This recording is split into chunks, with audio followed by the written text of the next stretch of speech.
안녕하십니까? 마니케어 뉴스 케어맨입니다. 오늘은 여러분들이 어떻게 하면 종목 선정을 잘 할 수 있을까라는 부분들에 대해서 이야기 나눠보도록 하겠습니다. 많은 분들이 그런 질문들을 해오시더라고요. 어떻게 하는 방법이 좋냐? 최고의 방법은 저도 잘 모르겠습니다. 저는 나름대로 선정하는 방법이 있습니다. 근데 뭐 회계를 공부해야 되나 재무제표를 공부해야 되냐 뭐 이런 이야기들도 많이 물어보시고 그렇습니다. 물론 아주 기초적인 건 봐야죠. 그런데요, 생각해 보면 뭐 재무제표까지 다 봐야 돼 일일이 찾아봐야 되고 우리가 세계 뭐 회계사도 아니고 말입니다. 그걸 다 어떻게 보고 있습니까? 그래서 저는 고민을 저도 했었어요. 어떻게 하면 좀 더 쉽게 볼 수 있을까? 그런 고민 없이. 그래서 생각해 보니까 보통 애널리스트 리포트 안에서는 대부분 장부를 다 계산해 줍니다. 그래서 보통 예상 실적과 과거 실적 이런 것들이 보통 앞뒤로 1년치가 이렇게 나오게 되죠. 그 자체만 보면 되겠지 않습니까? 그래서 이 기업들에 대한 분석을 이미 애널리스트가 어떤 보고서를 썼어요. 좋다고 썼어요. 그러면 그 친구가 그걸 봤을까요? 안 봤을까요? 일단 믿으셔야 합니다. 애널리스트들은 자기들이 하는 일이 그거기 때문에 그것들을 기본적으로 보게 되어 있고, 그 다음에 과거보다 어떻게 돼요? 흑자 전환이 되는지, 적자 전환이 되는지, 앞으로 예상 이익이 점차적으로 늘어날 것인지, 이런 것들에 대해서 당연히 보고 리포트를 쓰게 됩니다. 그 좋은 리포트를 쓸 때는 당연히 모든 것들을 당연히 영업이익이 좋아지고 실적이 좋아지니까 리포트를 썼겠죠. 좋은 것이라면 말입니다. 그래서 그런 생각들을 좀 가지고 접근해 보면 좀 더 쉽다라고 생각을 합니다. 그래서 제가 항상 권장드리는 건 뭐냐면 애널리스트 리포트들이 하루에 뭐 30개, 40개씩 나옵니다. 정말 좋은 것 같아요. 어차피 애널리스트 리포트를 보고 펀드 매니저도 그걸 참고하고 자기의 지적인 능력과 여러 가지 분석을 통해서 같이 종목을 선정해서 투자하는 방식이겠죠. 이게 애널리스트, 펀드 매니저, 그리고 영업점에 있는 사람들이 이렇게 서로서로 분업을 통해서 그걸 네트워크를 통해서 자기들이 일을 하게 만들어 놓은 하나의 어떤 시스템이라고 생각하시면 됩니다. 그러면 우리 개인들도 그렇게 연습을 하면 되죠. 그런 능력들을 좀 키워나가다 보면 괜찮을 겁니다. 물론 거시경제 지표라든지 매크로 지표 이런 것들을 갖다가 잘 읽는 연습도 기초적으로 해야 됩니다. 그래서 저는 그런 것 같아요. 종목 선정하기 이전에 일단은 시황을 좀 읽어야 되는 기본적인 연습들은 해야 되고요. 그래서 이 뉴스가 소식이 나온다. 그래서 채권 금리가 올라간다. 그럼 시장은 유동성이 빠진다. 뭐 이런 것들에 대해서 기본적인 것들은 이야기 들어 생각해 놔야 되고요. 공부 좀 해야죠. 당연히 환율도 조금 이해를 하셔야겠죠. 환율이 오를 때와 내릴 때와 기준금리가 오를 때와 내릴 때와 이 정도는 우리가 기본 개념 그렇게 어렵지 않거든요. 그래서 그 정도 파악해 놓으신 상태에서 애널리스트 리포트를 보는 겁니다. 저는 코스피 지수가 예를 들면 하락하는 구간에 잘 종목을 선정하지는 않습니다. 아무리 좋은 종목도 주가가 그 많이 하락하는 구간에는 주, 주가가 잘 안 오르잖아요. 결국은 수급이 상당히 중요한데 매수세가 그리 많지 않다는 얘기죠. 또 시장에는 공부 한 자와 공부 안 한 자들이 있는데 공부 안 한 분들이 잘 안 들어와요. 그래서 이게 참 주가가 바로 오르지도 않고 그런 부분도 있습니다. 그래서 일단은 지수가 상승하는 구간에 접어든다고 예상이 될 때 종목을 많이 골라놨던 거를 갖다가 그것을 매수하게 되는 경우가 훨씬 더 많이 있죠. 자, 그러면 우리가 생각해 보면 종목은 그러면 어떻게 늘 공부해 놓냐? 그러면 애널리스트 리포트를 매일 읽는 연습을 하세요. 근데 어렵지 않습니다. 하루에 한 10개, 뭐 20개 읽는 건 그렇게 어려운 얘기는 아닙니다. 보통 10개 정도가 있다고 하면 그중에 5개 정도는 제목만 보고도 걸러낼 수가 있겠죠. 그리고 한 5개 정도 중에서 고민하고 일단 많이 읽어서 선별을 두세 개 정도 하게 됩니다. 저도 일주일에 종목을 보통 한 많으면 5개, 보통 3개 이 정도만 선정해 놓고 그리고 나서 일단은 고민하기 시작을 해야 되겠죠. 생각을 좀 해봅니다. 자, 그리고 나면 뉴스나 이런 것들에 플로우를 한번 검색해 보는 거죠. 이런 건 이렇고 이런 건 기본적인 내가 어때요? 지금 현재 돌아가는 트렌드를 갖다 읽어놔야 되거든요. 모든 업종을 저희가 다 알 수는 없지 않습니까? 그래서 지금 뭐 조선업이다. 그럼 조선업, 자동차면 자동차, 전기면 전기 이런 얘기들을 쭉 정보를 좀 수집을 하고요. 그 다음에 외국인과 기관이 그 종목, 해당 종목에 대해서 어느 가격대에 많이 매수를 하고 있는가 이런 것들을 좀 체크를 해봅니다. 예를 들면 10,000원짜리 주식인데 직전 1년 동안 뭐 8,000원에 평균 매수를 했다. 그러면 지금 20% 이상 수익이 나 있는 거잖아요. 그러면 조금 더 상승하게 되면 이 종목은 매도가 나올 가능성이 있구나. 그런데 반대로 10,000원인데, 현재 주가가 10,000원인데, 평균으로 12,000원에 사놨대. 그러면 앞으로 20% 올라갈 때까지는 이들은 잘 매도를 칠 가능성은 별로 없는 거죠. 그래서 업사이드가 많은지 다운사이드가 많은지 우리 개인의 적군은 결국은 공매도 칠 수 있고 대량 물량을 거래할 수 있는 능력을 가진 자들은 외국인과 기관의 모습이라고 생각하시면 좋을 것 같습니다. 그래서 그들이 가격을 평균적으로 보유한 물량대 이것들을 갖다 계산을 하는 거죠. 그들도 계산하는데 우리는 계산 안 하면 안 되지 않습니까? 그래서 그러니까 이게 무조건 좋다고 해서 사는 게 아니라 그걸 계산해 놓는 거죠. 아, 그렇구나. 그러면 제가 제일 선호하는 거는 평균 매수가보다 제가 낮은 가격에 이 종목을 보고 있을 때 좋은 리포트가 나왔단 말입니다. 야, 그러면 일단 기본적으로 상당히 기분이 좋은 거죠. 그런 것들을 가지고 자주 읽다 보면 보이게 됩니다. 자, 그래서 일단 재무제표 보는 것도 별로 걱정할 필요도 없고, 뭐 나머지 PBR, 뭐 PER 이런 거는 어때야 돼요? 내가 그걸 다 어떻게 계산해요? 할 필요도 없잖아요. 네이버 보셔도 되고, 애널리스트 리포트엔 다 기본적으로 그 내용들을 적어주게 되어 있습니다. 자, 그리고 나서 우리가 한번 살펴봐야 되는 것들이 무엇이겠어요? 다시 한번 뉴스 검색을 해보는 겁니다. 이게 과거에 지나간 건지 앞으로 좋은 건지 이런 것들에 대해서 생각을 해보고 다 그것들이 끝났다고 하면 이제 차트를 보기 시작을 해야 됩니다. 차트를 통해서 지금 흐름은 어떤지 그 다음에 여러 가지 기법들이 있지 않습니까? 그래서 그 기법들을 가지고 차트를 분석을 해야 됩니다. 저는 주로 벡터 분석을 많이 쓰는 편이고 다른 분들 같은 경우 뭐 여러 가지 방법들이 겠죠. 뭐 MACD, RSI, 뭐 볼린저 밴드 여러 가지들이 있을 겁니다. 그런 것들을 가지고 분석을 자기 나름대로의 분석을 하죠. 저는 그냥 기본적으로 물량을 많이 계산합니다. 결국은 주식이나 종목들은 대부분 수급에 의해서 결정되는 거라서 물론 당연히 거래량도 같이 포함해서 말입니다. 그래서 그런 것들 일단 살펴보고 나서 가격이 결정이 되고 목표가를 설정하게 됩니다. 저는 목표가를 설정하기 전에 절대 종목을 매수하지 않습니다. 왜요? 주가는 이런 겁니다. 상승하고 있는 과정에서 내가 뭐 타겟을 10,000원짜리 주식인데 13,000원이 됐습니다.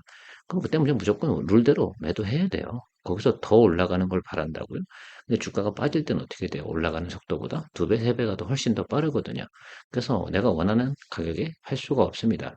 물론 종목은 이래야 되고요. 좀 달라요. 지수 같은 경우는 한 곱이 넘어서 매도해도 시그널이 보여요. 지금 오늘은 뭐 지수 투자하는 ETF나 이런 거 투자하는 그런 얘기는 아니니까 기본적으로 보면 그렇습니다. 왜냐하면 평균치의 움직임이 다르기 때문에 종목은 평균치가 없어요. 그냥 그놈이 좋으면 달리는 거고 수급이 떨어지면 빠지게 돼 있는 거거든요. 그러니까 조금 다르게 봐야 된다라고 생각을 하시면 좋겠습니다. 그래서 저는 목표가 도달되면 일단 무조건 매도를 치고 아무리 좋은 것도 쉬어가는 편이 있지 않습니까? 그럼 다음에 다시 한번 분석을 해서 재매수를 하든가 이런 결정들을 하게 되겠죠. 자, 그러면 우리가 매수가도 결정됐고 타겟도 결정됐고 그런 거 가는 과정 동안 뭐만 체크하면 되겠습니까? 그냥 이 종목이 계속해서 리포트가 잘 나오고 있는지 그 후로도 리포트들이 후발로 나오는 리포트들이 꽤 많습니다. 그래서 그런 것들이죠. 근데 다만 좀 그럼에도 불구하고 확률이 100%가 나올 수 없는 이유는 뭐겠어요? 우리가 예상치 못한 예를 들면 불법적인 요소라든지 법적 요소라든지 또 사고라든지 예를 들면 포스코 같은 경우 작년에 화재가 크게 났지 않습니까? 그런 걸 어떻게 알아요? 그런 천재지변 같은 것들 주가가 빠지거나 또 혹은 또뭐 미국이 갑자기 예를 들면 긴축을 하겠다고 한다거나 물론 그 정도는 미리 알 수 있습니다만 제가 제일 당황스러운 건 뭐 9.11 같은 거 리먼 브라더스 같은 거. 리먼 브라더스 사실은 그때는 예측이 가능합니다. 오히려 금융 시스템이 문제가 되면 채권 시장에 먼저 교란이 오거든요. 실제로 제가 그때도 저는 크게 손실을 본 적이 없습니다. 그래서 그런 것들이고 오히려 그러니까 가장 안 좋은 거는 예상치 못한 정말 애시던트 같은 거예요. 재해죠, 재해. 그런 경우하고 불법적인 요소, 오너 리스크라고 하는데 그런 것들만 없으면 나머지 대부분 적중률이 높습니다. 그렇게 해야 80% 이상의 적중률이 나오더라라고 말씀을 드리는 겁니다. 그래서 제가 머니케어 뉴스를 진행하면서 항상 80%를 많이 적어 놓지 않습니까? 그래서 80% 이것이 상당히 중요하다. 그래서 적중률 50%만 내면 함부로 주식을 하시면 안 돼요. 좀 더 스터디를 하셔야 돼요. 프로급으로 올라면 최소 마지노를 계산해 보면 적어도 75% 정도의 적중률을 가진 분들이 수익을 내는 거지 75% 이하의 분들은 실제로 수익이 나지 않을 겁니다. 75% 이하의 분들도 수익은 나는 방법이 있습니다. 그럴 땐 절대적으로 뭐예요?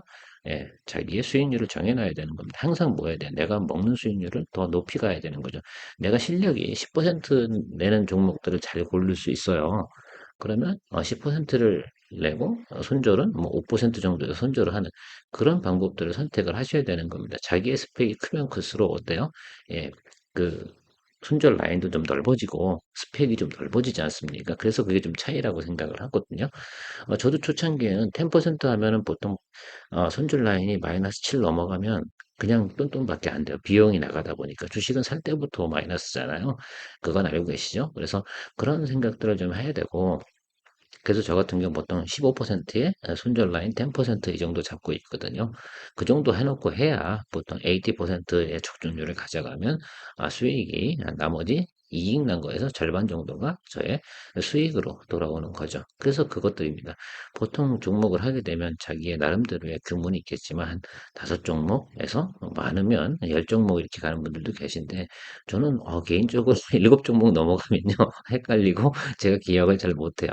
물론 지금은 실력이 많이 늘어서 뭐 한 15개까지도 가능합니다만 그럼에도 불구하고 저희가 종목을 선정하거나 그럴 땐 방 매뉴얼이 상당히 중요하다. 그 정리 좀 해보면 애널리스트 리포트를 많이 보는데 그 안에는 재무지표까지 포함이 되고 영업이익, 예상이익 이런 것들이 포함되어 있습니다. 그리고 나서 외국인 기관의 어때요?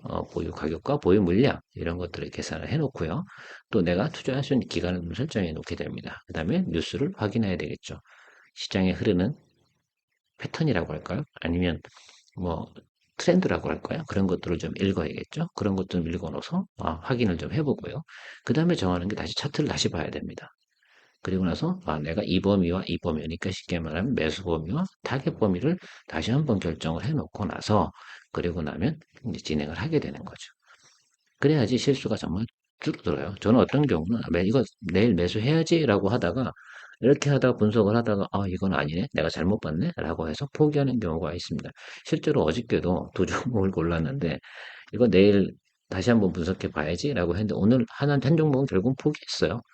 이유가 바로 그런 이유 때문에 그렇죠. 그래서 우리는 미스테이크를 줄이는 방법이 가장 중요하다. 그리고 우리의 주적은 외국인과 기관이다. 그들이 대량 매도나 공매도 또 대량 매수 이런 것들을 할 수 있는 능력을 가진 자들이기 때문에 그들의 예를 들면 수급의 상황들을 잘 파악하고 가야 되고 그들의 매수 가격 그다음에 매도 가격 이런 것들을 예측을 잘 해야 된다는 겁니다. 어떤 종목을 유심히 보다 보면 패턴이 있죠. 자, 그래서 어쨌든 우리가 이렇게 좀 생각을 해보시면 좋을 텐데 오늘 질문에 큰 도움이 되셨는지는 모르겠습니다만 저는 나름껏 열심히 설명을 했습니다. 제가 말할 주변이 좀 떨어져서 잘 못할 수도 있긴 한데 아무튼 그렇게 좀 진행해 보시면 여러분들도 자꾸 습관을 들이는 거죠. 저는 습관이 상당히 중요하다고 봐요. 매일같이 보는 연습. 그러다 보면 한 일주일에 보통 한 4, 50개 종목을 갖다 리포트를 읽게 되거든요. 근데 그게 지겨우면 돈이 안 되잖아요. 돈 버는 일인데, 재테크 하는 일인데. 근데 그게 뭐 업무 중에 하는 건 아니고, 집에 가서 침대에 누워서 혹은 소파에 앉아서 남들 TV 보는 시간에 조금 뭐 더 보는 거죠. 그런데 오래 보다 보면 하루에 1시간 정도 투자? 이 정도면 좋겠습니다. 사실은 저는 이런 사람이 있어서 제가 원래 이 유튜브를 하면서 그냥 애널리스트 리포트 예를 들면 읽어주는 사람 이 정도 하면 되게 재밌을 것 같다고 생각을 해서 시작을 했는데 이것도 쉽진 않더만요. 안 수익을 내주지 않으면 그죠? 뭐 안 좋은 거 읽어주면 어떻게 되겠어요. 그래서 이건 또 골라서 읽어드려야 되는구나. 그래서 저는 요즘 여러분들한테 보여드리는 게 내가 다 읽고 나서 괜찮다고 생각되는 것들을 여러분들한테 어, 좀 글을 녹화해서 올려드리는 것이거든요. 그래서 그런 부분 좀 생각해 보시고요. 아마 저는 그런 것 같습니다. 그래서 그게 그렇긴 해요. 4, 50개 그 리포트를 어떻게 다 읽어서 올리면 뭐 합니까? 필요 없는 리포트도 엄청나게 많거든요. 읽어보면요. 아마 80%의 리포트는요. 거의 그 필요가 없어요. 이거 괜히 읽었다 할 때도 상당히 많습니다. 그래서 어쨌든 안 좋은 리포트든 좋은 리포트든 업종 담당자들은 쓰거든요. 근데 읽어놔야 돼요. 그래야지 과거에 어떤 역사가 있었고 지금은 이런 상황이다. 이렇게 사람이라는 게 문득 기억이 나는 게 바로 그게 역사를 통해서 우리가 과거를 통해서 경험치를 쌓아 나가는 거라서 안 좋은 리포트도 읽어놔야 정보가 많이 포함된다라고 생각을 하면 좋을 것 같습니다. 여러분들 오늘 도움 되셨는지 모르겠지만 항상 여러분들을 위해서 노력하고 있는 머니케어 서비스 케어맨이었습니다. 여러분들의 구독, 좋아요, 알람 설정 상당히 감사합니다. 부탁합니다.